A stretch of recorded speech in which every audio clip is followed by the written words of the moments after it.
Hay mucha necesidad de oración, mucha enfermedad, mucho virus en todas partes, no solamente aquí, hermanos de fuera, de la iglesia en Miami, de otras partes, en San Juan, en todas, los hermanos, mucha enfermedad, ¿no? Bastantes enfermos. Que el Señor nos ayude, que el Señor siga pasando su mano sobre nuestros cuerpos físicos y que nos dé gracia y bueno, y nos ayude a seguir adelante en medio de todas las situaciones, circunstancias. A eso le sumamos que ya el clima está variando, entonces ya muchos no pueden salir. Ya ahora, primero el saludo era, hermano, Dios le bendiga. Ahora el saludo es, Dios le bendiga. Ya viene la cuña por delante, pero bueno. El Señor es bueno en gran manera, amén. Sigamos orando por la corporación San Miguel. Les cuento que hoy Juan Pablo ha estado de cumpleaños. Gloria a Dios, hablé con él en la mañana, le mandé un audio. Bueno, sigamos orando por él, por la corporación. Él me decía ahorita, pastor, salúdeme la iglesia, y claro que sí. Sigamos orando, que el Señor siga obrando. Los muchachos fueron, les llamaron la atención, hasta dinero les cobraron y no poquito, porque así es por allá. Pero al menos no les pasó nada, gracias al Señor. Entonces, démosle la gloria a Dios por ello. Que el Señor sigue obrando, pues sigamos orando y que el Señor se siga glorificando y se siga moviendo conforme a sus propósitos. Amén. Estaba meditando el domingo, después de que terminábamos el culto, terminaba la oración y empataba diciéndole al Señor, Señor, y entonces el martes ¿de qué vas a hablar? Porque uno termina un mensaje y uno queda como esa pared, en blanco. Uno dice, uy Señor, ¿y ahora qué? Listo, Señor, me diste la victoria en este mensaje, ¿y ahora qué? ¿Qué sigue? Y justamente reflexionando en estos últimos mensajes que el Señor nos dio acerca de la obediencia, venía a mi memoria, venía a mi mente un tema del cual nosotros deberíamos hablar. Bueno, hablamos mucho, lo decimos mucho, lo mencionamos mucho. Y el tema del que venía a mi mente justamente era el tema del amor de Dios por nosotros. Porque es un tema del que nosotros hablamos mucho, pero seguramente es uno de esos temas que no son como tan bien entendidos. Para el cristiano hablar del amor de Dios se ha convertido en una muletilla. Ay, Dios nos ama, Cristo nos ama. Ay, el amor, nosotros somos el objeto del amor de Dios. Y nosotros repetimos y repetimos cuánto el Señor nos ama. En algunas ocasiones cuánto supuestamente le amamos y en otras ocasiones cuánto Él nos ama a nosotros y lo decimos, lo cantamos. Pero verdaderamente es un tema que creo que es uno de esos temas poco entendidos por la iglesia cristiana. Si fuera muy entendido, la iglesia estaría a reventar. Pero hoy hay todo tipo de excusas para no venir, para no estar, en vez de buscar excusas para poder estar. Cuando yo pienso en este tema del amor de Dios para con nosotros, yo pienso que muchos de nosotros, por días, por meses, por años, hemos estado siempre mentalizados y buscando el amor, que nos amen, que nos expresen amor. Siempre estamos buscando que la persona con que nosotros estamos, sea padre, sea hijos, sea pareja, en fin, siempre el ser humano está buscando quien lo ame. Siempre tiene esa inclinación de sentirse amado y luchamos y nos esforzamos y tratamos de ganarnos el favor del uno, del otro, buscando siempre recibir ese amor del uno o del otro. Intencionalmente buscamos el valor en el amor, en que nos amen, en mostrar amor, en fin, todas estas cosas. Incluso hay muchas personas que han vivido únicamente con la firme intención de sentirse amados. Hay personas así, que tienen una gran o una urgente necesidad de ser amados. Y cuando yo pienso en este tema, entonces me doy cuenta que seguramente muchos cristianos están ahí en el día de hoy, anhelando quien los ame. Si se casan, entonces él o ella anhelan que los amen, que los consientan, que los mimen. Mejor dicho, que sean el centro de atracción del otro. Muchos viven allí. Ahora, ¿a causa de qué es que esto sucede en muchos y sobre todo en aquellos que se dicen cristianos? Pues que no han conocido verdaderamente lo que es sentirse amados por el Señor. Entonces buscan que otros les amen. No tienen suficiente con que Cristo los ame, y es justamente porque no han podido experimentar de una manera clara y específica y enfática el amor de Cristo por ellos. Como no han sentido y experimentado ese amor real de Cristo, siempre están buscando satisfacción por otro lado, por otros medios o por otras personas. Hace días atrás hablaba con alguien que ya es famoso.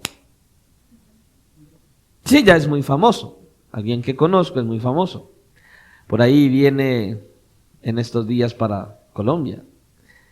Y entonces él me decía: hey John, él habla así: hey, qué bacano, ya hoy, antes no me conocía a nadie y ahora todo el mundo me conoce, todo el que ve mi cara me conoce, y la gente me ve en la calle y me saluda, y wow, qué bien, y yo le veía a él en el rostro como de que, no, qué bueno, la gente me conoce, la gente me ve en la calle. Y mientras que él hablaba, yo meditaba para mí y decía: no hay nada mejor que a uno lo conozca el Rey de Reyes y Señor de Señores, porque ese verdaderamente me ama.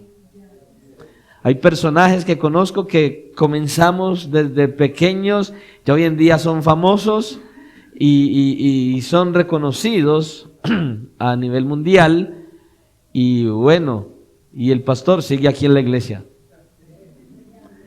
Pero Cristo me conoce.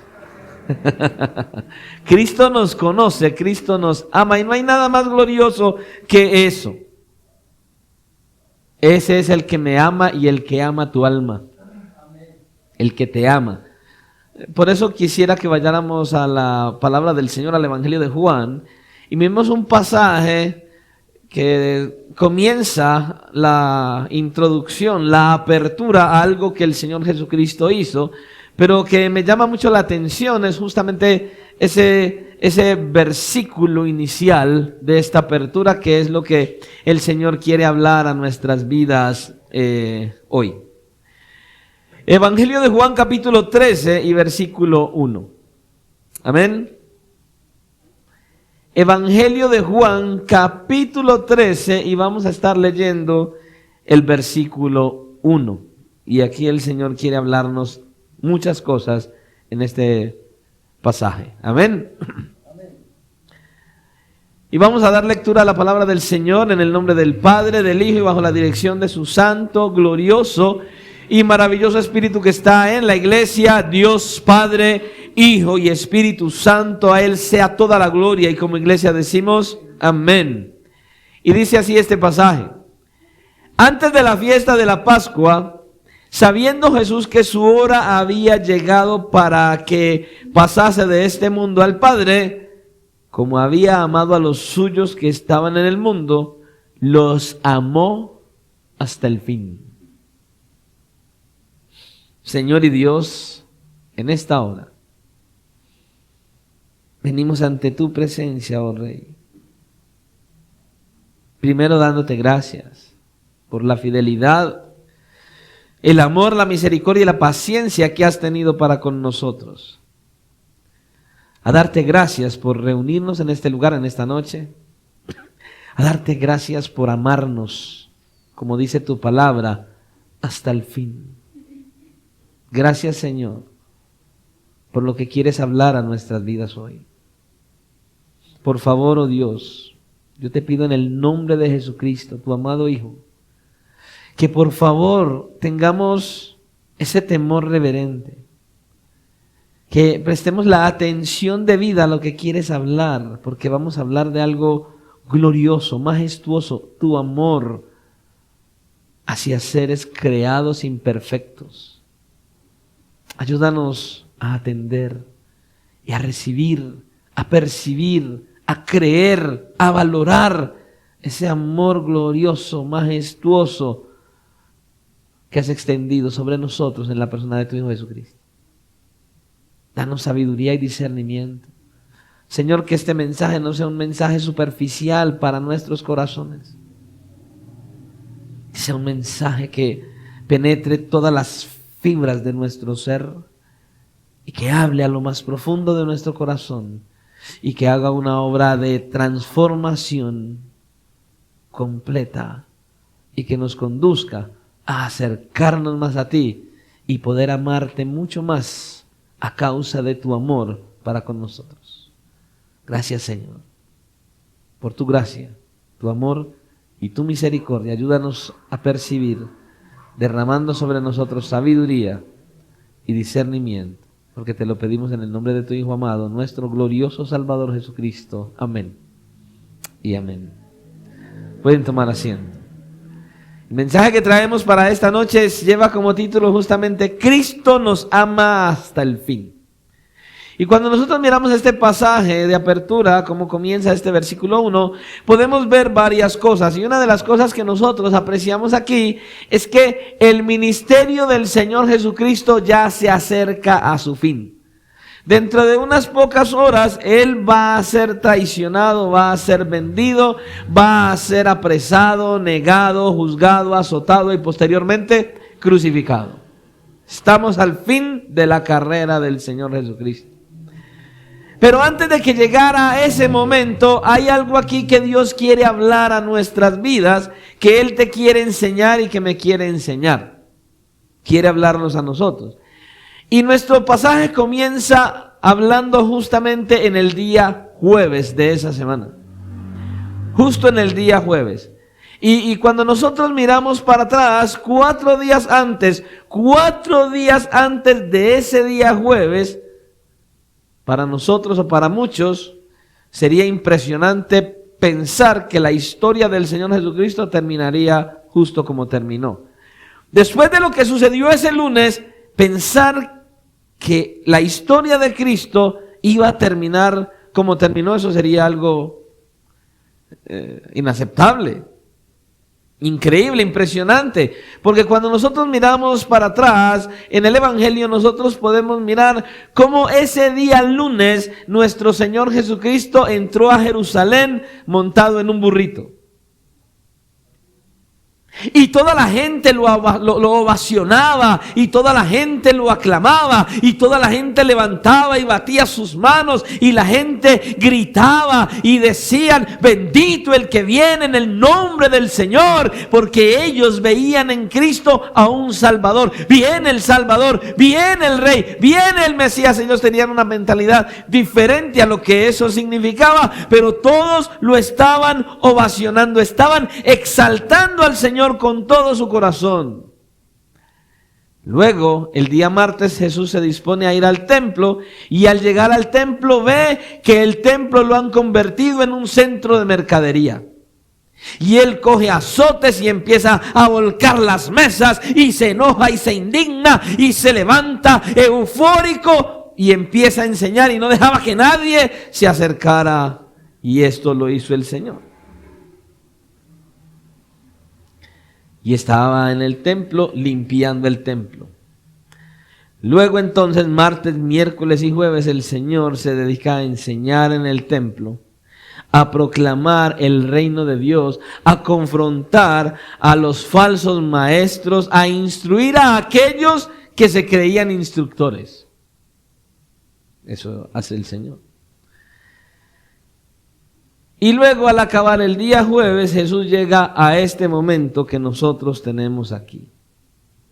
Llegó la noche del jueves y el Señor Jesucristo dice: yo quiero pasar este último tiempo con mis discípulos amados.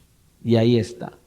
Y entonces Él los convoca a ese lugar que todos conocemos como el aposento alto, probablemente porque era una casa de segundo o tercer piso tal vez. Y ahí se encuentra y ahí entonces Él va a reunirse justamente con los discípulos. Y el apóstol Juan nos dice que ese momento era un momento no cualquiera, que ese jueves no era un jueves cualquiera, era un jueves especial, era el jueves justo antes de celebrar la fiesta de la Pascua. Estamos a punto ahora de entrar al momento central del peregrinar del Señor Jesucristo, y Dios había entretejido la historia de una manera impresionante y perfecta, al punto de que justo el día de la muerte iba a ser el mismo día donde los judíos celebraban la fiesta de la Pascua, tal cual, así lo planificó el Señor. Él iba a ser ese cordero que se sacrificaría por el perdón de los pecados, ese viernes. Y si usted que está aquí hoy se pregunta qué es la fiesta de la Pascua o qué era la fiesta de la Pascua, muchos en otros países piensan que la fiesta de la Pascua es una fiesta de conejos y huevos. Es lo que hacen en muchos lugares. Han determinado hacerla así, pero eso no es lo que es la fiesta de la Pascua. La fiesta de la Pascua era una celebración del pueblo judío justamente, en donde el pueblo se reunía en Jerusalén para sacrificar corderos, para así recordar justamente la matanza de corderos. Ustedes se acuerdan el Éxodo, cuando el pueblo de Israel estaba preso, estaba esclavizado en Egipto, y el Señor dio el mandato a los judíos y les dijo que mataran un cordero y que la sangre la esparcieran en los dinteles de la puerta, para que el ángel de la muerte no pasara allí, no hiciera nada con los primogénitos. El Señor les dijo que hicieran esto y que recordaran justamente eso que había acontecido. Solo imagínense cuántos corderos murieron esa noche. Y el Señor les dice que lo recuerden, que lo conmemoren, para que no olviden que su liberación, la causa de su liberación fue por medio de un cordero inocente que murió sacrificado para que ellos pudieran ser liberados de la muerte. Y lo conmemoran ellos entonces. Ahí estaba la fiesta de la Pascua. La fiesta de la Pascua era un recordatorio que Dios les dio y que ellos debían recordar que ese Dios es un Dios libertador. Es un Dios que trae liberación, que es un Dios salvador. Y Él le decía a su pueblo, celébrenlo. Y cuando lo celebren, miren hacia atrás y recuerden que yo fui quien los libertó. Y que su liberación fue por medio de la sangre de un cordero. La fiesta de la Pascua era un memorial, era un recordatorio, un simbolismo de la salvación de Dios que su pueblo realizaba, y ese cordero que iba a ser celebrado ese viernes no era otro que el mismo Señor Jesucristo, que iba a ser sacrificado como el cordero, no que venía ya a cubrir el pecado del mundo, sino que venía a quitar el pecado del mundo. Ese cordero perfecto, sin mancha, sin defecto, determinado desde antes de la fundación del mundo para liberar a su pueblo, para traer libertad a los cautivos, para traer salvación a los que estábamos caminando a la condenación y que éramos el objeto de la ira de Dios. Pero ese cordero, Cristo mismo, era aquel que iba a ser sacrificado ese viernes en esa fiesta de esa Pascua. El cordero inocente que quita el pecado del mundo. Y ahí entonces nos encontramos a Jesús. Él va a morir el viernes. Pero antes de llegar ahí, Él tuvo la oportunidad de celebrar la fiesta con sus discípulos. Con los amados, con los que Él amaba. Una celebración que dice en el Evangelio de Lucas, en el capítulo 22 y versículo 15, que Jesús anhelaba tener. En Lucas capítulo 22, 15 dice que Jesús intensamente deseaba comer esa Pascua con ellos antes de padecer. Él anhelaba tener ese tiempo para con ellos.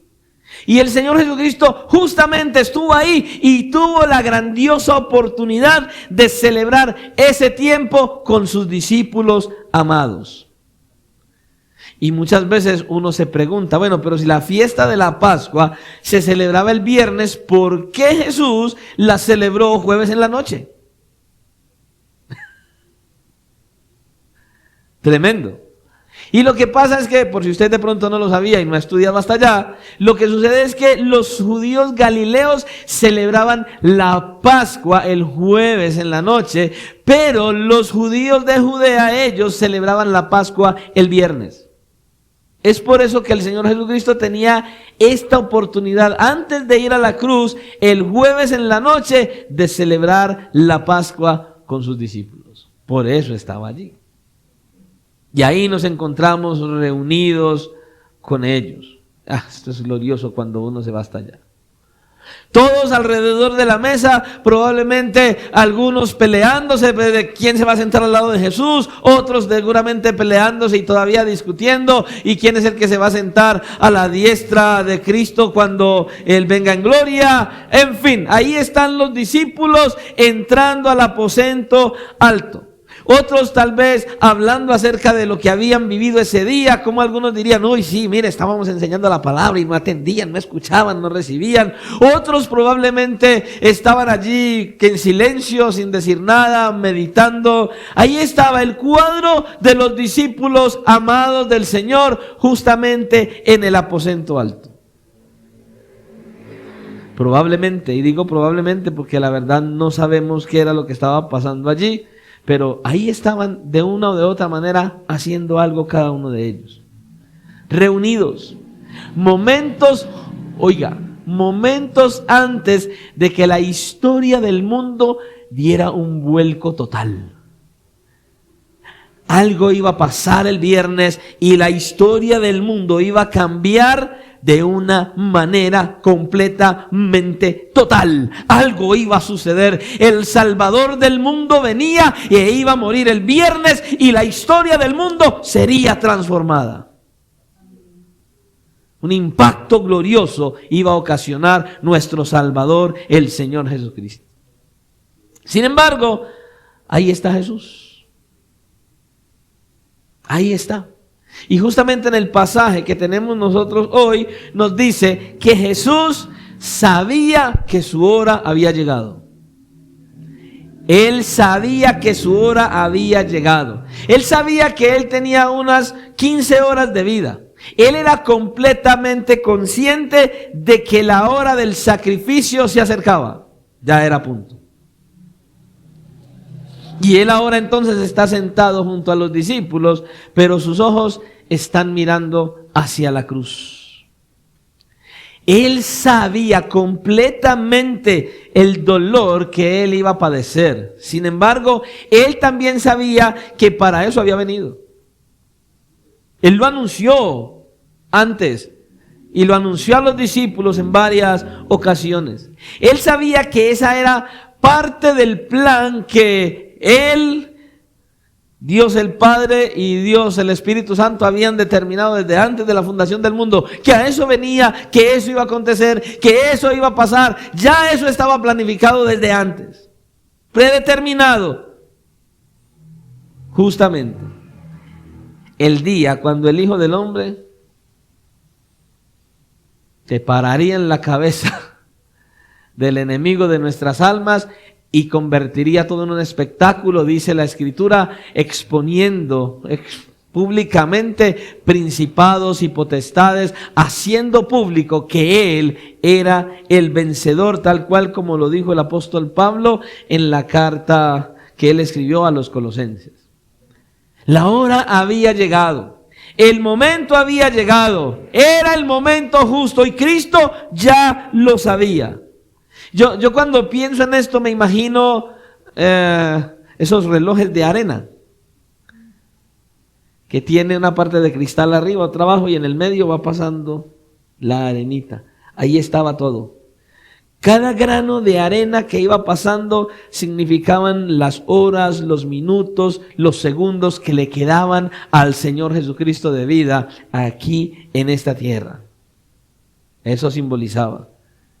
Y el Señor Jesucristo, antes de partir, ya sabía eso.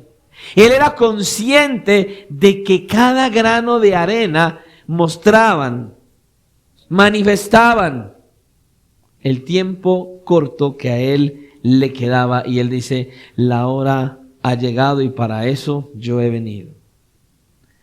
Y cuando yo pienso en esto, me doy cuenta de que puedo mirar esta historia y aplicarla para mí. Y no mirar como miramos de una manera tan despectiva en muchas ocasiones, de que Jesús vino y que Él simplemente fue a la cruz. Y de mirar de que simplemente Jesús me amó antes de ir a la cruz. A veces lo miramos de una manera tan superficial y tan lejana. Él no simplemente fue a la cruz, Él no simplemente murió por mí. A veces lo vemos de una manera muy superficial. Escucha, Él vino y Él dio su vida, Él vivió su vida, Él vivió nuestra vida. Cuando Él vino a vivir en esta tierra, estaba viviendo tu vida y la mía. Esa vida de obediencia que nosotros teníamos que vivir, Él la vivió. Usted y yo no podíamos vivirla, no podíamos vivir obedientemente, obedecer perfectamente. Y Él vivió nuestra vida de manera perfecta, plenamente. El peregrinar suyo en esta tierra, en medio de nosotros, Él vivió. Y cuando vivió, Él vivió sabiendo detalladamente, de forma perfecta, todo cuanto a Él le iba a pasar. El Señor Jesucristo, con antelación, Él sabía lo que iba a pasar ese viernes. Él sabía que Él iba a padecer en manos de los peores pecadores, que Él iba a sufrir la peor de las muertes por hombres como usted y como yo. Y honestamente, yo no me imagino cómo Cristo no se quebró. ¿Cómo es que Él continuó? Usted se imagina que usted llegue a una ciudad, que usted sepa lo que le va a pasar, que usted con toda claridad sepa con detalle lo que a usted le va a acontecer, lo que le van a hacer todo, y seguir adelante y quedarse ahí. Por eso cuando yo no conocía del Señor y estaba más endemoniado que el diablo, yo decía: no, Él era un loco. Eso decía yo, que Él era un loco. Lo que yo no entendía es que Él no era un loco, sino que Él había venido con ese firme propósito para liberar, para salvar, para cambiar, para restaurar, para llevarnos a la eternidad con Él, a aquellos que Él vino a salvar. Y yo decía que Él era un loco. Y lo que yo no sabía era que ese loco me tenía a mí entre sus planes, y a usted también. ¿Se lo imagina? Él era el Hijo de Dios y por ello era el único que podía soportar y vivir su vida plenamente sabiendo que esto le iba a pasar. Él era consciente, escuche, Él era consciente absolutamente de todo lo que le iba a pasar. Él sabía que uno de sus discípulos, Judas, lo iba a entregar. Él sabía que la gente que ese lunes lo había aclamado, entonces ellos luego lo iban a señalar, lo iban a insultar. Él sabía que los guardas lo iban a apresar y que lo iban a escupir, que otros lo iban a azotar, que le iban a quitar las ropas, que lo iban a coronar con una corona de espinas. Él sabía que su mejor amigo lo abandonaría, que los discípulos que Él amaba lo iban a dejar solos. Él sabía que iba a terminar en una cruz, traspasados sus pies y sus manos por clavos, y que Él moriría allí. Él sabía todo eso. Él era consciente. Y Él dice que Él sabía que su hora ya había llegado. Escucha, Él sabía que su hora había llegado. Y es normal que uno se preguntara: sí, pero ¿cómo? ¿Cómo? Para Jesús, seamos sinceros, para Jesús hubiera sido justificable que sus 33 años Él los hubiera vivido amargado. No. ¿Usted se imagina cada día Jesús pensando: voy a predicarle a esta gente, voy a tener un grupo de 12, Uno me va a entregar. Luego me van a capturar. Todos me van a dejar solos. Uno va a decir que no me va a dejar, va a cortar hasta oreja y después me va a negar. O sea, sería justificable que Jesús hubiera vivido toda una vida amargado sabiendo que todo esto iba a pasar. Sin embargo, no fue así. Él no vivió toda una vida. Solo imagínese usted, que usted sepa todo lo que le va a pasar, el sufrimiento que va a tener, las causas que lo van a coger, lo van a llevar, lo van a escupir. Se imagine que a usted le escupan una sola persona a la cara, 200 escupiéndole en la cara. Y nosotros tan orgullosos, no nos pueden ni mirar feo, porque va uno por la calle y alguien medio lo mira a uno y uno ya se para y dice: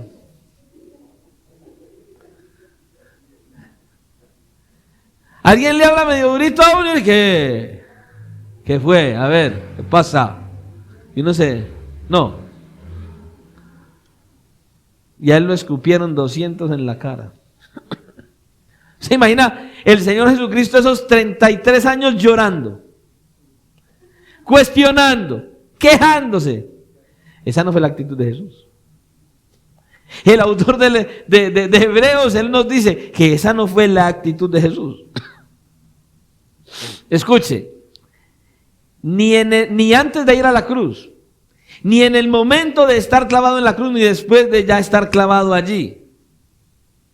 Hebreos capítulo 12, versículo 2, mirábamos de hecho el domingo: puestos los ojos en Jesús, el autor y consumador de la fe. Dice: quien por el gozo puesto delante de él soportó la cruz, despreciando la vergüenza, y se ha sentado a la diestra del trono de Dios. El gozo puesto delante de él. Jesús vivió, padeció y murió con los ojos puestos en algo mayor que en el trago amargo. Él traía gozo en su alma, aún sabiendo lo que venía. Él vivió sabiendo que su dolor y que su padecimiento le iba a permitir redimir a aquellos que iban a creer en él y los iba a llevar a la eternidad con él. Ese era su gozo. Eso lo decíamos el domingo. Por sus amados. Escucha, Jesús no tenía los ojos puestos en este mundo desechable. No.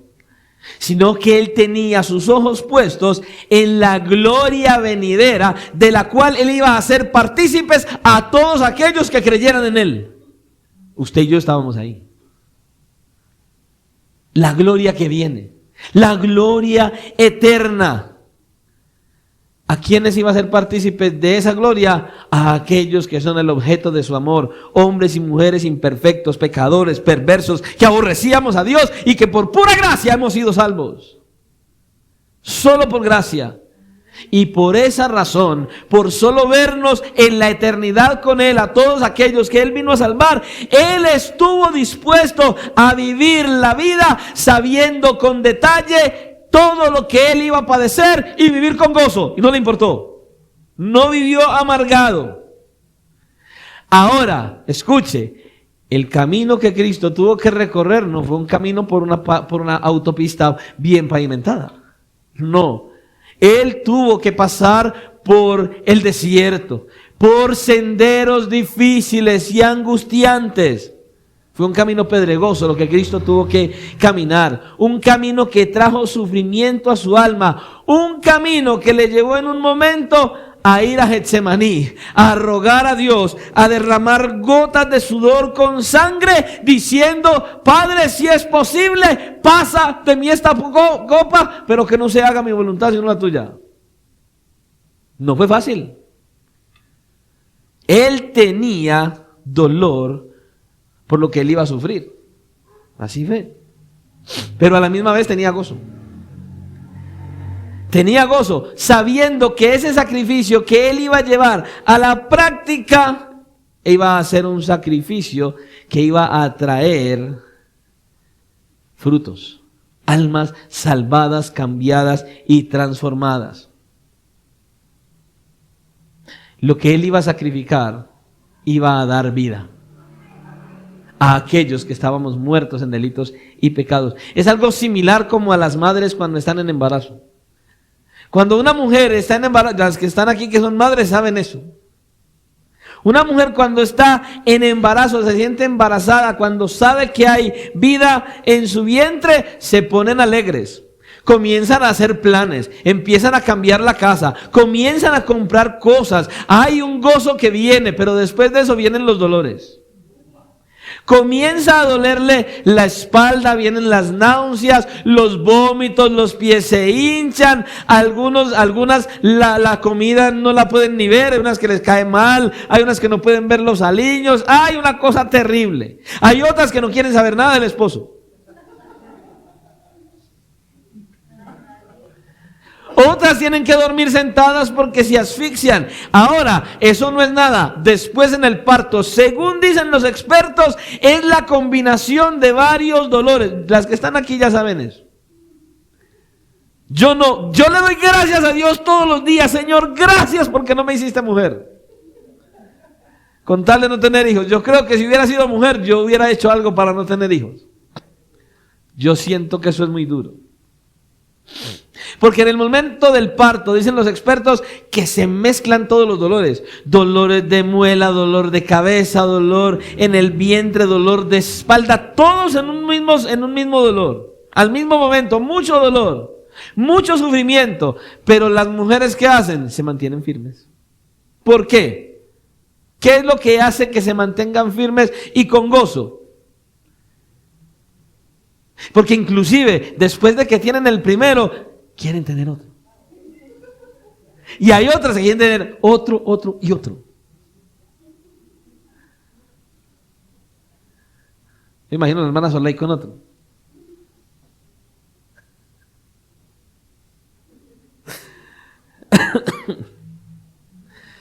¿Pero por qué? ¿Por qué? Porque su corazón está enfocado en algo más grande que el dolor que están sintiendo, y es esa vida que viene en su vientre, y su mayor gozo es pensar en cuando venga a este mundo, cuando nazca.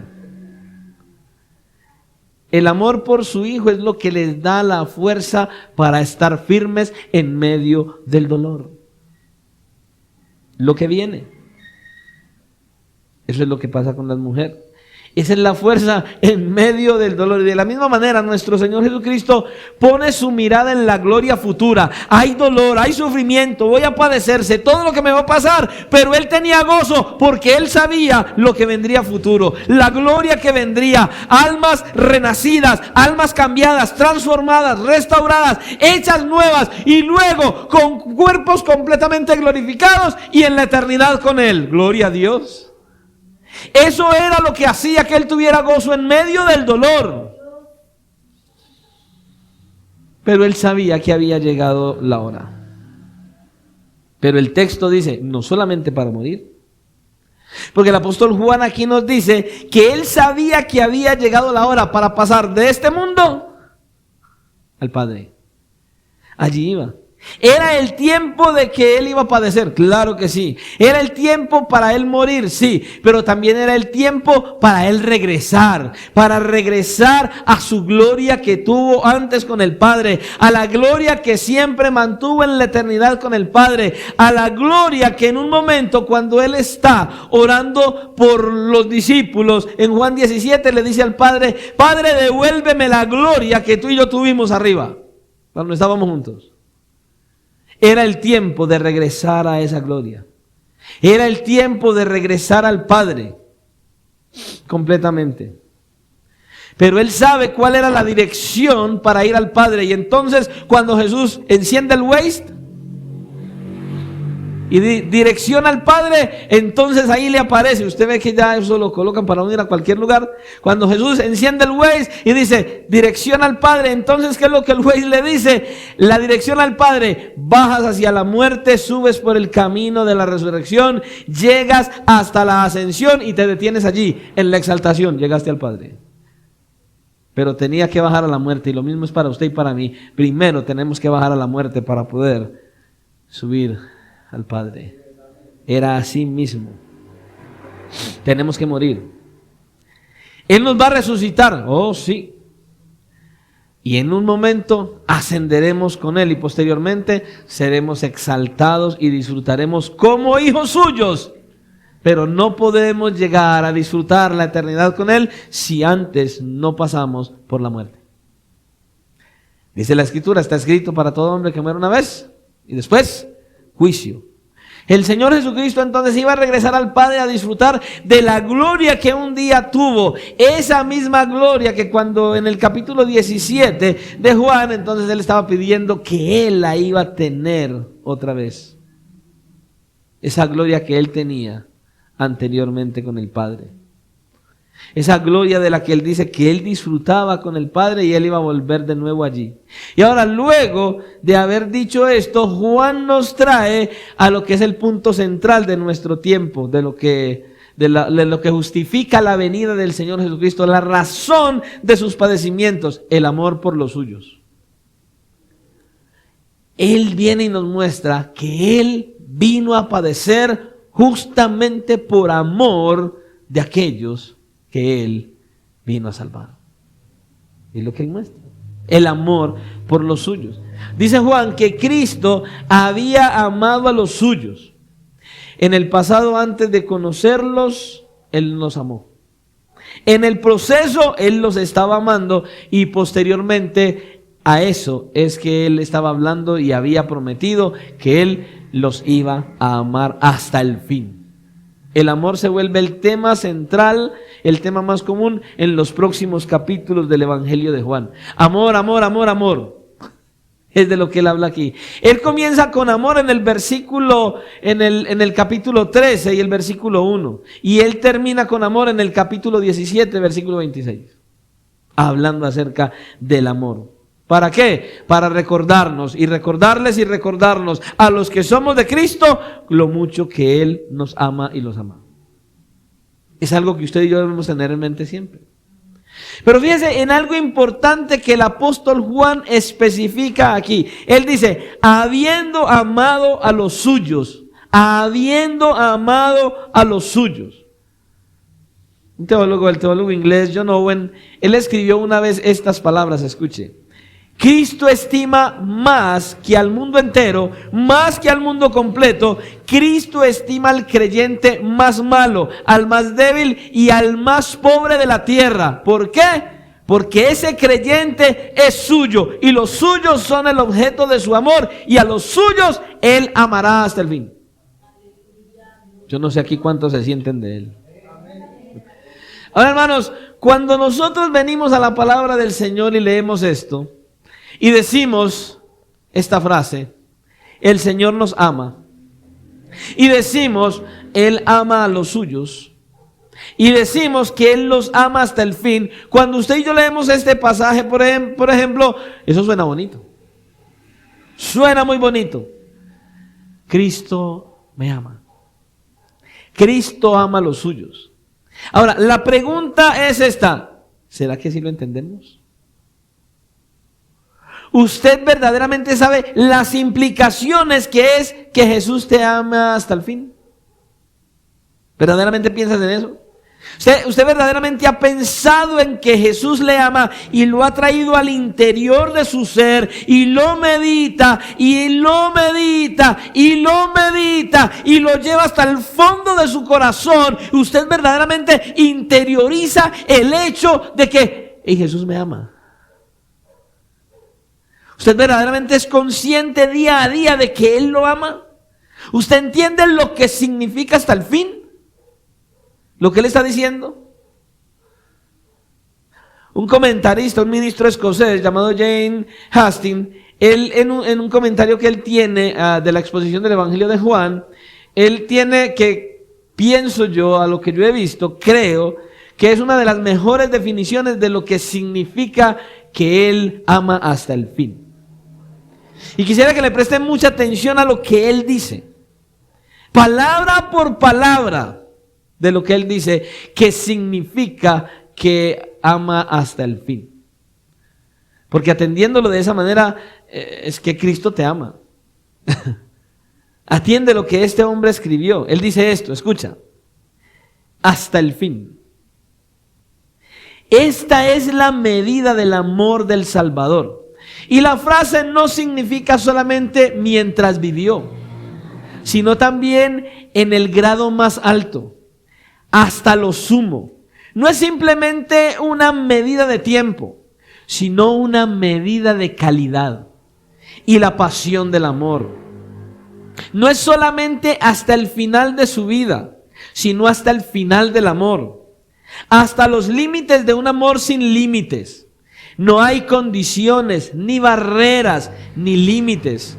Coloca el extremo donde quieras o como quieras. Dibuja la circunferencia tan ancha como puedas. Él lo llena todo con su amor.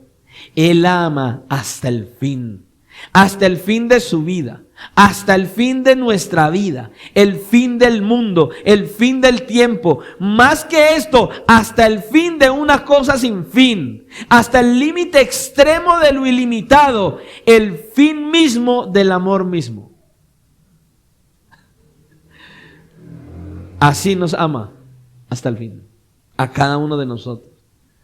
Eso significa que nos ama hasta el fin.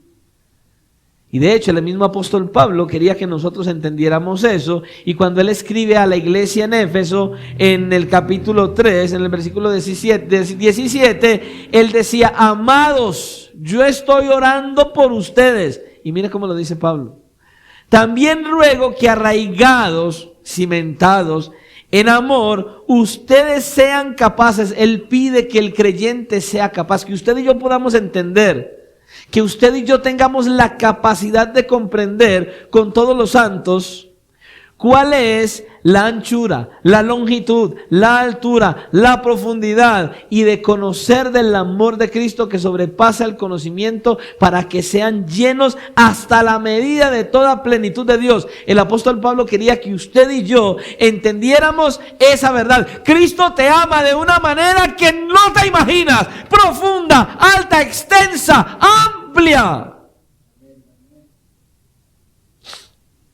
Que entendiéramos qué implica que usted y yo somos el objeto del amor de Dios. Que usted entienda lo que implica que somos amados por Él, que somos sus amados. Pero muchas veces nosotros no nos sentimos así. ¿Por qué? Porque todo lo que Él nos ofrece lo menospreciamos. Menospreciamos su palabra, no queremos ir a ella, no nos deleitamos en ella, no disfrutamos ir a las escrituras, no disfrutamos estudiando la palabra de Dios. Es más, ni siquiera disfrutamos reuniéndonos con aquellos que Él ha salvado por pura gracia. No nos deleitamos congregándonos como iglesia, no nos deleitamos amándonos unos a otros, no nos deleitamos buscando su presencia en oración, ni siquiera nos deleitamos mostrándole a otros el amor de Cristo que yo tengo.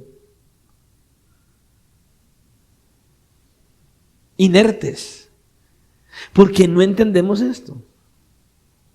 Escucha, el amor de Cristo por nosotros, por sus amados, es un amor inquebrantable, es un amor que no tiene grietas. Si Él comenzó a amar, Él va a amar hasta el fin. No importa dónde usted esté hoy. No importa lo que usted esté viviendo hoy, Él te ama. Aún en aquellos momentos donde usted no lo puede sentir. Donde muchas veces uno está ahí como que no pasa nada. Él no está. ¿Será que no me escucha? ¿Será que hay que mandarlo al médico a ver qué pasó con los oídos? Es que Él no ve la situación que estoy pasando. No es que Él me es ciego, Él no necesita gafas. Y muchas veces pensamos que Él no nos ama, o que Él no está ahí. Pasan y pasan situaciones y nosotros no podemos ver. Escucha, aunque usted no lo pueda ver o no lo pueda sentir, algo está pasando. Él te está amando. Él te ama y dice que te amará hasta el fin. Hay unos escritores que Dios ha dado unos talentos para escribir algo glorioso. A.W. Pink, por ejemplo, él tiene un comentario sobre Juan capítulo 13 y él dice que el que Él nos ame hasta el fin significa que Él nos ama hasta el fin de nuestros fracasos. Él nos ama hasta el fin de nuestras rebeliones. Él nos ama hasta el fin de nuestra indignidad. Él nos ama hasta el fin de nuestras más profundas necesidades. Ese es Cristo. Escucha, Jesús no nos amó, nos ama ni nos amará en abstracto. No. Su amor es algo no es algo que está solamente en su mente, no es solamente un ideal. No, el amor de Cristo es algo que usted y yo podemos palpar, es algo que podemos sentir, es algo que podemos tocar incluso. No sé si usted se había fijado, pero en este pasaje que estamos estudiando hoy, como les decía, es la introducción al momento donde Jesús lava los pies de los discípulos. Ahí está. Jesús amó a sus discípulos y les amó sirviéndoles. ¿Se da cuenta? Les amó sirviéndoles de tal forma que ya ellos no pudieran decir, mientras que Él estuvo con nosotros, Él nos habló solo de palabra. No, Él lo demostró. Él lo demostró. Yo me imagino ese momento. ¿Se imagina?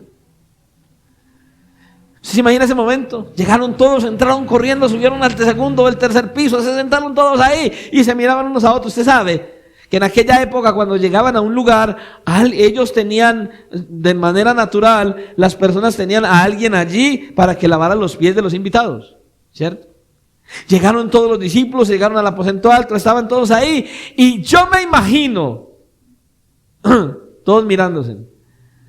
No hay quien nos lave los pies. Yo no voy a lavar los pies a nadie. Yo rebajarme, coger toalla y lavarle los pies. ¿Te imaginas los pies? Después de todo un día, estamos hablando, es en la noche, todo un día trajinando. ¿Usted imagina cómo estaban los pies? Llenos de lodo, de mugre, de polvo. Quitarle yo las sandalias y lavarle los pies. Hasta que llegó el momento, entró Jesús, los vio a todos ahí. Y aquí nadie va a lavar nada. ¿Y qué hizo Jesús? Cogió toalla, cogió vasija, cogió agua y les lavó los pies. Todos ellos se creían muy importantes y ninguno de ellos se quería rebajar. Y Jesús, el maestro, el amo, el dueño, el rey de reyes, el señor de señores, toma la toalla, el agua y lava los pies sucios de sus discípulos. Él los necesitaba limpios. Ellos se creían importantes. Ellos creían que ya se habían ganado el cielo porque caminaban con Cristo, porque en cierto momento habían tenido autoridad y hasta los demonios se les sujetaron. Como quien dice, somos los mejorcitos y vamos a estar con Cristo arriba, no vamos a lavar los pies a nadie. Y aquel con el cual ellos querían estar arriba viene y lava los pies. ¿Se lo imagina? Ese es Cristo. Mientras que ellos están sentados allí creyéndose lo mejor, muchas veces uno está en la iglesia y uno cree que es mejor que otro. ¿Sabe qué? En la iglesia solo hay uno que es mejor que otro y se llama Cristo. De ahí para allá ninguno somos mejor que nadie.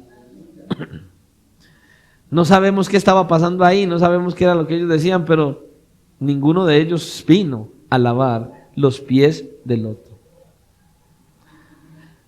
Pero ¿qué hizo Cristo? Él les amó, toma la vasija, toma la toalla y lava los pies. Y ese es una muestra del amor de Él, un amor santo, un amor que no podía permitir que lo impuro de sus pies estuviera con ellos. Había que lavar los pies. Escucha, Jesús les amó sirviéndoles. Él les amó, hermano. Les amó viviendo, cumpliendo toda la ley por ellos, para que cuando ellos fueran a la presencia de Dios el Padre, pudieran ser galardonados con la justicia de Cristo. Cristo obedeció plenamente, pero también les amó muriendo por ellos, pero no muriendo cualquier muerte. Seamos sinceros, muchas veces nosotros hablamos de esto y miramos la cruz y decimos, ay, Jesús murió en la cruz por mí. ¿Y de qué manera lo dices?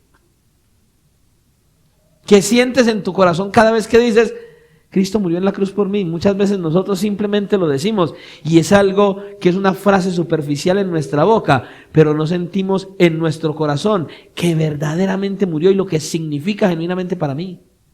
Usted y yo estamos enseñados a decir, Cristo murió por nosotros. ¿Cuántas veces? ¿Cuándo fue la última vez que de manera consciente, de manera genuina y con un corazón quebrantado has mirado la obra de la cruz y has dicho, uy, Señor, gracias porque moriste por mí en esa cruz?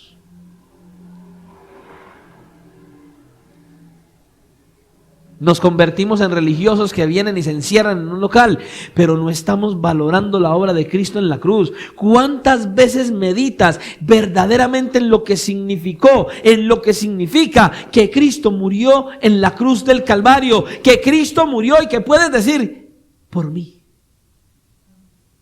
Y que tu corazón se quebranta y que verdaderamente sientes ese amor de Dios mostrado por medio de su Hijo clavado en esa cruz, el inocente muriendo por un culpable como éramos usted y yo. Cuando verdaderamente sientes en tu corazón esa angustia, ese dolor y aún esa alegría y ese gozo de saber que estás vivo porque Cristo murió.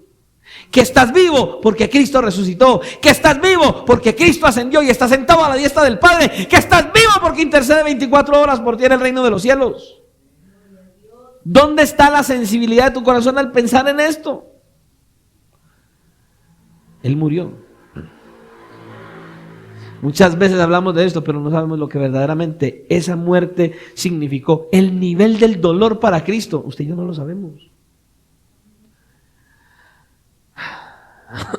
Un escritor, un pastor, Dane Ortlund, en un libro llamado Manso y Humilde, él tiene una porción larga de lo que él entiende que fue ese sacrificio de Cristo en la cruz y sus implicaciones. Y yo lo leí y traté como de comprimirlo un poco, pero la verdad dije, no, si lo resumo, si lo comprimo, voy a quitar el verdadero significado de lo que él quiso expresar acerca de lo que es el sacrificio de Cristo. Y lo que significó que Él te amó y me amó. Escucha lo que Él dice, lo que Él escribió en este libro. Él dice así, esto es una especulación. Sin embargo, no creo que haya sido el sufrimiento físico lo que mató a Cristo. ¿Qué es la tortura física en comparación con el peso total de siglos de ira acumulada sobre sí? Esa montaña de horrores acumulados, ¿cómo mantuvo Jesús incluso, escucha esto, cómo mantuvo Jesús incluso la cordura al absorber el castigo total de cada pensamiento en la cruz? Cristo pagó por cada pensamiento pecaminoso que tú y yo hayamos tenido. ¿Cómo pudo absorber el castigo total de cada pensamiento y acto lujurioso proveniente del corazón del pueblo de Dios? Y esto solamente para mencionar un pecado. Quizás fue la desolación lo que finalmente lo llevó a la muerte. Si sudó sangre al pensar en el abandono de Dios cuando estaba en Getsemaní, ¿cómo habría sido vivirlo? ¿No habrá sido la pérdida del amor de Dios en su corazón y no la falta de suministro de oxígeno en sus pulmones lo que lo mató? ¿Quién podría mantener la estabilidad mental al sufrir lo que el pueblo de Dios merecía? El castigo de todos sobre él. Si bien podemos creer que nuestro Señor, aunque murió en la cruz, no murió por la cruz. Jesús murió por un corazón roto. El gran amor en el corazón del universo estaba siendo rasgado en dos. La luz del mundo se estaba apagando y al desahogar esa ira justa, Dios no estaba golpeando a un árbol moralmente neutral. Él estaba hiriendo al amoroso. La belleza y la bondad estaban siendo desfiguradas, como dice Isaías. Él fue azotado y herido de Dios, abatido por nosotros. Hizo esto para que los feos e impíos pudiéramos recibir belleza, paz y perdón. nuestro cielo a través de su infierno, nuestra entrada en el amor a través de su pérdida. Esto era lo que significaba amar hasta el fin. Pasar por el horror de la cruz y beber el torrente de inmundicia, los siglos y los siglos de pecado, recibir todo lo que es repugnante, incluso ante nuestros ojos. Pero, ¿por qué aceptó pasar por todo esto? ¿Por qué sufrió la condenación, el horror de este tiempo infernal cuando era la única persona que no lo merecía? ¿Por qué? Hermanos, el pasaje de hoy dice por qué. Porque los amó hasta el fin. Porque los amó hasta el fin. Al ir a la cruz, Jesús no retuvo nada para sí mismo. Todo cuanto tenía lo dio por amor a los suyos. Todo lo que él tenía lo dio por amor a usted y a mi hermano. Y la pregunta para usted y para mí en el día de hoy, al poder entender usted y yo un milímetro, un poquitico, al poder ver limitadamente lo que implicó que usted y yo fuéramos el amor de Dios, la pregunta para nosotros es esta: ¿cómo vamos a reaccionar a eso? Hoy que estamos hablando acerca de que usted es el amor de Dios, de que usted y yo somos el amor de Dios, ¿cómo vamos a reaccionar a lo que verdaderamente Él hizo y a de cómo Él nos ama hasta el fin? ¿Cómo vamos a reaccionar a eso? ¿Cómo tu vida y mi vida deben mostrar que verdaderamente somos el amor de Dios? ¿Cómo lo vamos a mostrar? ¿Cómo vas a salir hoy por esas puertas cuando terminemos este culto? ¿Cómo vas a salir hoy al haber sido instruido de que el amor del que cantas, de que el amor que te hace levantar las manos es un amor que se ha prometido desde antes de la eternidad, y dice hasta el fin de los finales? ¿Cómo vas a salir hoy de aquí? ¿Cómo vas a responder?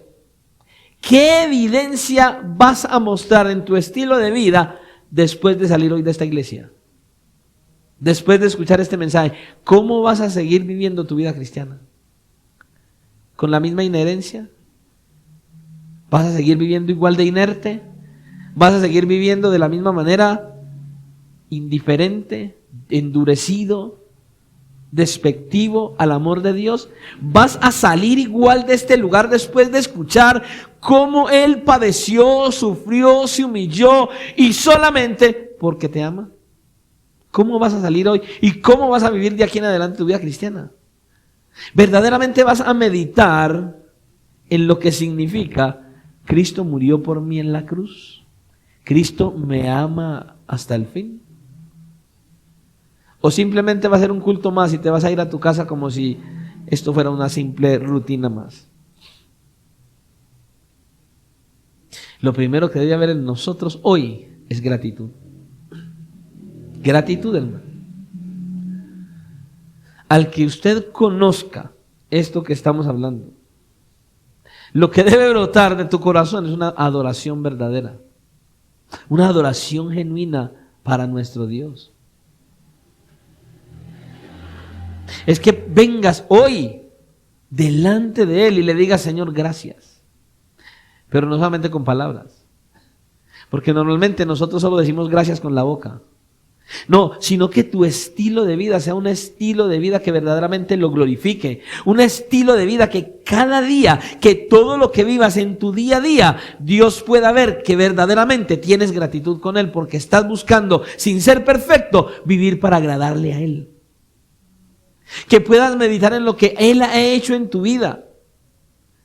Y que al pensar en eso, entonces el experimentar, el saber lo que Él ha hecho por ti desde la cruz del Calvario, eso salga por los poros, brote de manera natural, y que todo aquel que te vea pueda decir: eres diferente.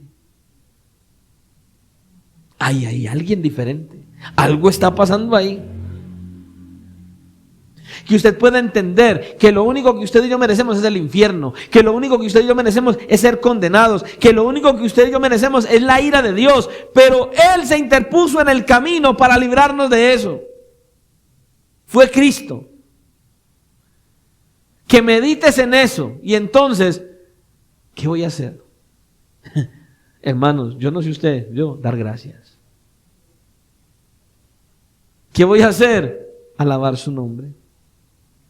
¿Qué voy a hacer? Proclamar su grandeza, contar de sus maravillas en el trabajo, en la calle, con mi familia, con mis vecinos, que todo el mundo pueda decir, que todo el mundo pueda ver que soy salvo, que todo el mundo pueda ver, soy amado, que la gente pueda decir, a este lo ha cambiado algo, a este verdaderamente lo ha transformado algo, que la gente pueda mirarme, que te pueda mirar y puedan decir, estos son amados de Dios. Eso debería pasar en nosotros. Pero seamos sinceros, muchas veces muchos cristianos, más que gratitud, tienen queja. Solo se quejan. Más que gratitud, hay cuestionamiento a Dios. Cuestionamiento a Dios. Pero si hoy puedes entender que Dios te ama, que Él es bueno y que Él es soberano, que todo lo que tengo y lo que no tengo es fruto de su amor por mí, ¿qué vas a hacer con eso? ¿Qué va a traer a tu corazón eso? Debería traer gratitud y adoración. Si usted puede entender que usted es el amor de Dios, el objeto del amor de Dios, en su corazón debe haber una actitud de humildad. Como cristianos deberíamos ser personas lo más humildes que pudiéramos ser. ¿Por qué? Porque podemos conocer que usted y yo no hemos hecho nada en lo absoluto para nuestra salvación. ¿Para qué el orgullo, la altivez, la vanidad? ¿Para qué? Si usted y yo no hemos hecho nada en lo absoluto para nuestra salvación. ¿Sabe qué es lo único que usted y yo hemos traído delante de Dios como aporte a nuestra salvación? Nuestro pecado. Nada más. Nada más. Hermanos, seamos sinceros. ¿Usted quién cree que es? ¿Usted quién cree que es para recibir el amor del Rey de Reyes y Señor de Señores? ¿Usted quién cree que es? ¿Usted qué cree que tiene usted que usted pueda recibir el amor de Dios, el amor del Creador del universo? Seamos sinceros, ¿qué somos usted y yo para que Dios nos ame? Pero ni siquiera eso valoramos muchas veces. No valoramos el amor que Dios nos da y somos inertes, muertos. ¿Por qué? Porque no hemos podido recibir ese amor glorioso que Él ha derramado por medio de su Hijo, clavándolo en la cruz y derramando todo el peso de la ira que era para usted y para mí sobre su propio Hijo. Somos insensibles. Por eso es que vivimos vidas religiosas y moralistas. Y yo no hemos hecho nada. Pastor muy conocido hablando de este tema, él dice esto: toda gracia, y es un recordatorio para usted y para mí hoy, escuche, toda la gracia, toda la misericordia, todas las bendiciones sin límite, todos los dones, todos los regalos abundantes que son derramados para siempre en aquellos que le pertenecen, son el producto de su amor infinito. Todo lo que usted tiene es el producto del amor infinito de Dios. Lo único que nosotros hemos puesto en este proceso de salvación es el pecado. Dios se ha encargado de lo demás. Dios se ha encargado del resto. Por eso Dios quiere que usted y yo vivamos vidas humildes y no de orgullo, de altanería. Ahora, el ver el amor de Dios para nosotros debería traer a cada uno de nosotros una actitud de rendición y de arrepentimiento constante. Todos los días usted deberíamos tener una vida de arrepentimiento, de rendición completamente. Usted y yo deberíamos traer delante de Dios y rendir nuestros planes, nuestros sueños, nuestros proyectos, todo deberíamos rendirlo por completo delante de Él, ponerlo a sus pies. Usted y yo tenemos que tener una conciencia real de que por cada pecado que usted y yo cometimos, sangre y dolor se pagó. Por cada pecado, hermano. Y esto te tiene que traer y me tiene que traer a conciencia de un arrepentimiento constante y continuo, de tener una vida continua de arrepentimiento. Hermanos, el saber que usted y yo somos el objeto del amor de Dios no puede ser algo simplemente superficial. Tenemos que darle valor a ello, hermano. Yo debo tener una vida de arrepentimiento, donde yo vengo arrepentido día tras día delante del Señor, pidiéndole perdón. ¿Por qué? Escucha, diciéndole: Señor, tú no eres digno de que yo te ofenda, tú no eres digno de que yo te ofenda, tú no eres digno de que te desobedezca, tú eres solamente digno de que te alabe, te adore, te obedezca y te ame. ¿Por qué? Porque Él nos ama, hermano. Hermanos, seamos sinceros, usted y yo no merecemos el amor de Dios, y aún así nos lo da. ¿Se da cuenta? Él no es digno de que usted y yo le fallemos. No es digno.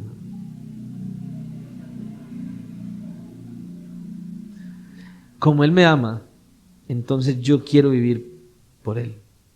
Como Él me ama, yo quiero vivir de una manera que traiga gloria a Él. Y si yo entiendo que soy el objeto del amor de Dios, escucha, y nos lo ha dicho muchas veces, debemos amar a todos aquellos que Él ama, por los cuales Él derramó su sangre, por los cuales Él murió en la cruz del Calvario. Pero ¿cuántas veces nosotros decimos: ay, sí, yo amo a fulano, pero de lejitos, porque es que... Y ese no es el mandato de Dios. Debemos verdaderamente amarnos los unos a los otros, así como Él nos ama a cada uno de nosotros, hermano. Por eso usted y yo debemos entender, proclamar y decir lo que dice el apóstol Pablo en Romanos capítulo 8, versículo 38. ¿Qué dice?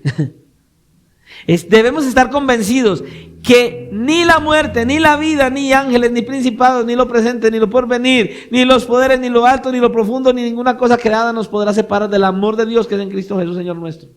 Debes estar convencido de eso, hermano. Completamente. Completamente. Debemos nosotros vivir de una manera diferente. Usted y yo debemos tener toda nuestra fe, confianza plena en el Señor Jesucristo.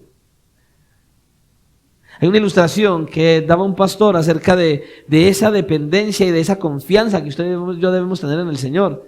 Un niño entra a una piscina y tenía salvavidas, flotador y todo, y se mete a la piscina y el agua apenas le tapaba los pies y empezó a llorar, y a llorar y a llorar, y el papá estaba en lo más profundo de la piscina y le decía: ven, ven, ven.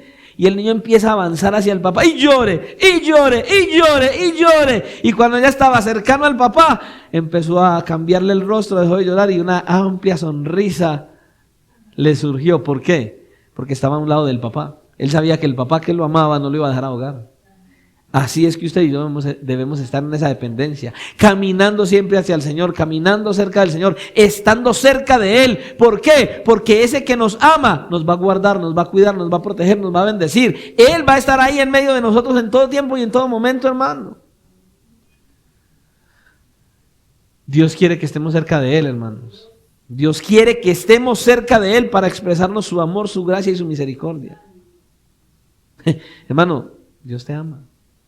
Eres el amado de Dios. Seamos sinceros. ¿Qué más tiene que hacer Dios para que usted entienda que Él lo ama? ¿Qué más tiene que hacer? ¿Acaso qué quiere usted? Que le conceda todos los deseos que usted tiene. Nosotros no somos así con los hijos. ¿O sí? Nosotros le damos de todo para que nos amen. Hermano, ¿qué más quiere que Dios haga por usted para mostrarle que Él le ama si Él ya hizo todo y entregó todo, hermano? ¿Ah? Quiero terminar con una historia que leí y la vi y verdaderamente yo decía: uy, Señor.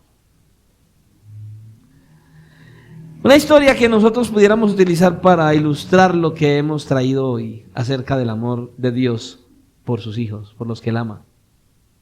Escucha esta historia. Búsquela si quiere para que la vea. En el año 1962, Dick y Judith Hoyt recibieron en sus brazos a su hijo Rick, que nació con una parálisis cerebral debido a complicaciones durante el parto.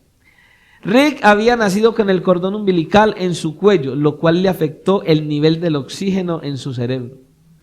Los médicos le dijeron a los Hoyt que su hijo sería un vegetal y que lo mejor sería internarlo en una institución y olvidarse de él. Sin embargo, Dick y su esposa Judith decidieron desafiar las expectativas y brindarle a Rick la mejor vida posible. A medida que Rick crecía, sus padres notaron su inteligencia y su deseo por las actividades físicas. Aunque debido a su condición, para él era imposible poder realizar cualquier actividad física. A los 11 años, Rick le expresó a su padre su deseo de participar en una carrera benéfica para ayudar a un compañero que había sufrido una parálisis por un accidente. La carrera era de 5 millas, algo así como 8 kilómetros. Aunque Dick, su padre, no era corredor, decidió empujar a Rick en una silla de ruedas para cumplir su deseo de ayudar a su compañero. Al terminar la carrera, Rick le dijo a su padre: papá, cuando corremos siento que mis capacidades, mi discapacidad desaparece. Siento que puedo volar, que soy libre. Esta primera experiencia en carrera fue transformadora para él. Y a partir de ese momento, Dick decidió entrenar fuertemente para poder empujar a su hijo carrera tras carrera. Se convirtió en un equipo inseparable y participaron en más de 1100 carreras, incluyendo maratones, triatlones e incluso el Hombre de Hierro. Cuando corrieron el maratón de Boston, les exigieron que debían clasificar con el tiempo de Rick, o sea, del joven, que era 20 años menor que su papá. Ahora, escuche, corrieron esa maratón 32 veces. Clasificaron. Rick murió en mayo del 2023. Y antes de morir, él dijo estas palabras, escuche. Él decía: anhelo llegar al cielo para poder abrazar a mi papá. Para darle las gracias por empujarme siempre hasta la meta, por no rendirse conmigo, por cada sudor, por cada lágrima, darle las gracias por permitirme volar y haberme permitido disfrutar de tantas victorias, dar las gracias por haberme amado hasta el fin. Hermanos, de la misma manera yo quisiera llegar al cielo para darle gracias a Cristo. Yo no sé usted. Yo quisiera llegar al cielo para darle gracias a Cristo. ¿Sabe por qué? Por empujarme cada día en mis carreras, por empujarme en mis discapacidades espirituales, por no cansarse de empujarme cada día. Yo quisiera llegar al cielo y poderme encontrar con Cristo, abrazarlo y darle las gracias y decirle: Señor, gracias, porque cuando estuve desfalleciendo, me levantaste, me diste ánimo. Darle gracias a Cristo, porque en medio de mi rebelión, en medio de mi desobediencia, en medio de mis fatigas, en medio de mis necesidades, Él ha estado ahí. Y darle gracias a Él por decirme que me ama hasta el fin.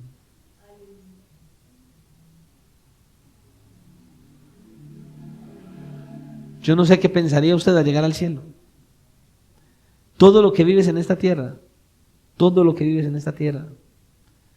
deberías pensar que un día puedas estar en el reino de los cielos y darle gracias a Él.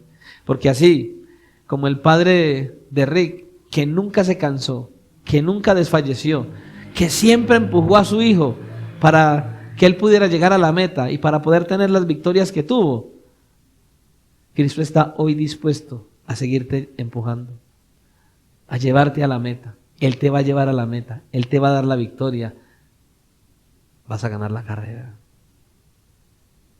Pero necesitas entender que Él te ama y te ama hasta el fin. Que el Señor nos ayude a entender. Oremos al Señor. Padre, gracias por darnos la oportunidad de entender un poquitico de tu amor por nosotros. Señor, gracias por estar ahí siempre. Gracias por darnos a entender lo que significa que somos el objeto de tu amor, Señor. Gracias, Señor y Dios, porque así como este padre amó a su hijo discapacitado, igual nos amas a nosotros, Señor. Gracias porque este padre empujó a su hijo en esa silla de ruedas y le dio grandes victorias y alegrías. Nosotros en nuestras parálisis espirituales estamos siendo empujados por ti, Señor, pero día a día nos estás llevando para que sigamos alcanzando metas, teniendo victorias, y que un día podamos llegar a la meta principal, que es la eternidad, Señor. Gracias por estar ahí, gracias por amarnos, gracias por mostrarnos que nos ama, gracias por mostrarnos que nos amas hasta el fin. Gracias, Señor, porque estás ahí para bendecirnos en todo tiempo y en todo momento. Ayúdanos, Señor, ayúdanos a entender cuánto nos amas, cuánto nos quieres bendecir. Ayúdanos a entender que el amor que hoy recibimos ha sido porque derramaste tu ira sobre tu Hijo, porque el inocente pagó por el culpable, que éramos nosotros. Gracias, Señor. Gracias por tu amor incomparable. Gracias, Señor. Definitivamente gracias. Porque el amor que has manifestado a cada uno de nosotros no lo merecemos. Mereceríamos solo tu ira, pero tu amado Hijo vino en medio para traer esta bendición de hacernos libres de la esclavitud del pecado e inmerecedores de tu amor, convertirnos, Señor, en el objeto de tu amor. Gracias, Padre, por tu fidelidad y tu misericordia, por hablarnos y mostrarnos que nos amas. Danos la sabiduría necesaria y un corazón, Señor, un corazón sensible para recibir tu palabra, para amarte más y vivir para tu gloria. En esta hora salimos de este lugar, mas no de tu presencia. Te suplicamos que nos ayudes y que nos guíes para que sigamos amando al que ama nuestra alma. Llévanos en bendición, en victoria en nuestros hogares, y que podamos irnos a reflexionar, buscar ese tiempo de intimidad, abrazarte, Señor, y decirte, Padre, gracias porque hasta aquí nos has ayudado y sabemos que nos seguirás ayudando. Gracias te damos. En el nombre poderoso de Jesucristo de Nazaret. Amén y amén. El Señor les continúe bendiciendo grande y abundantemente. Que el Señor nos siga ayudando.